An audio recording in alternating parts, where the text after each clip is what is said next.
Now I like to do my path lights first and then work my way up the image. So I'm going to start over here on the right side and work my way over. So before you start, make sure that you take your light width now, because you've turned it off to 0, and turn it all the way up to 30. Then we're going to click on spread. I'm going to hold my mouse over this fixture here and zoom in by pressing F10 so I can see what I'm doing a little better. And again, I'm going to set my hotspot down there at the bottom of the light, and then I'm going to draw my circle by clicking and moving, not clicking and dragging, until I get back to the beginning, and then I double click and it makes that effect. So we'll do it again. We'll click spread, hotspot, click around where you want the light to illuminate, and then double click to create the effect. And we'll go over here and do the same thing.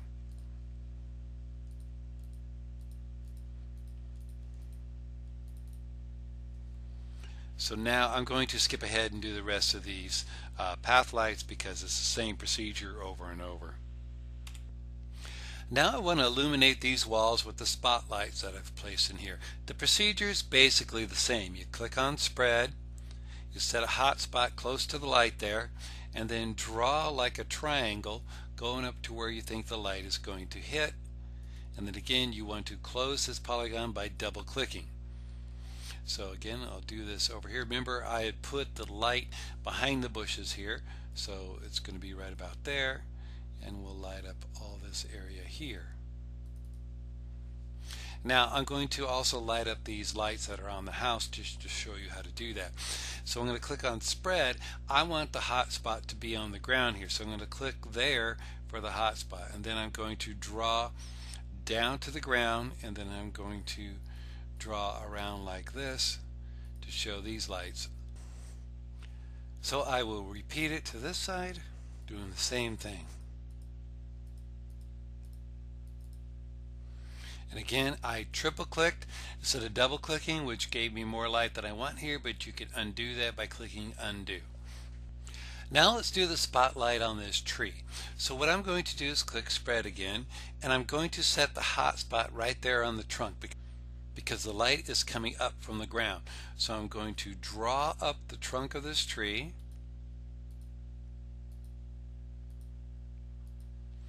and then I'm going to close the polygon here.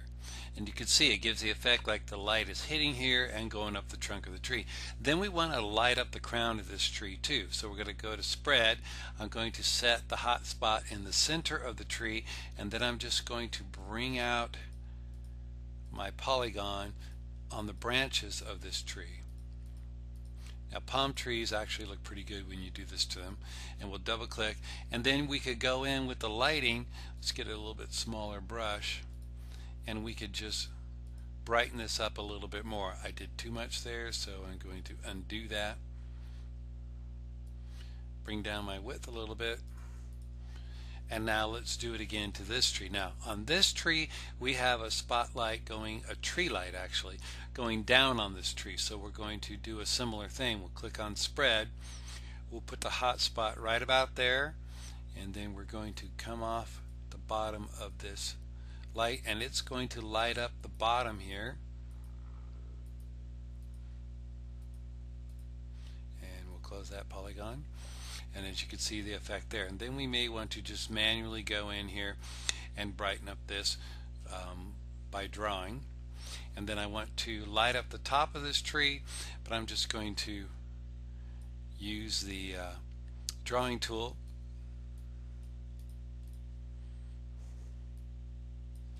And as you can see, it looks like the light is shining up here. Now we don't see a spotlight there, but again, it's in the bushes.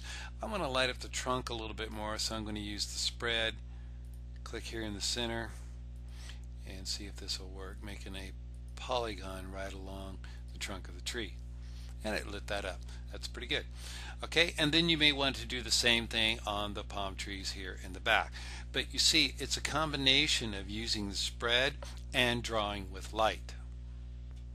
Now to light up these palm trees back here, I'm just going to use the drawing tool, keeping your width around 12, because you don't want it too big, because then when you click on it like that, it's going to go all over the place and on the house. So if you get 12 about in the middle, you can see how I'm lighting up the house a little bit here. We want to light all this up.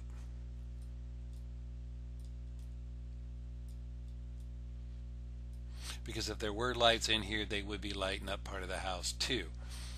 And I didn't finish these lights over here. We're going to use a spread on them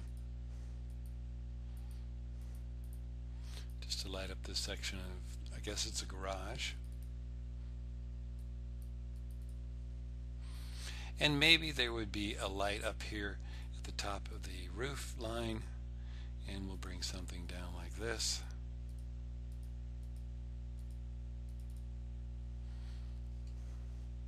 So you can light up any part of the house that may have real lights or lights that you're going to place there. I would probably even light this up here if it were me, but that's basically all there is to it. Now let's put another spread over here on the side of the house. Again, I'm going to crank up my width. I'll do a spot here.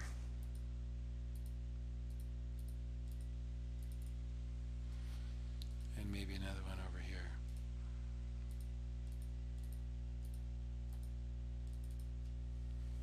Okay, so basically I'm done with my effects. You could do more, you could do less. It all depends on you. But you get the idea. Basically, you're using a combination of the spread tool and drawing with light to create the effects that you want. Again, I recommend that you experiment for a while where you're going to be doing your projects, and you'll learn what works and what doesn't work. So now I'm done. I'm going to click OK, and I'm going to save this image.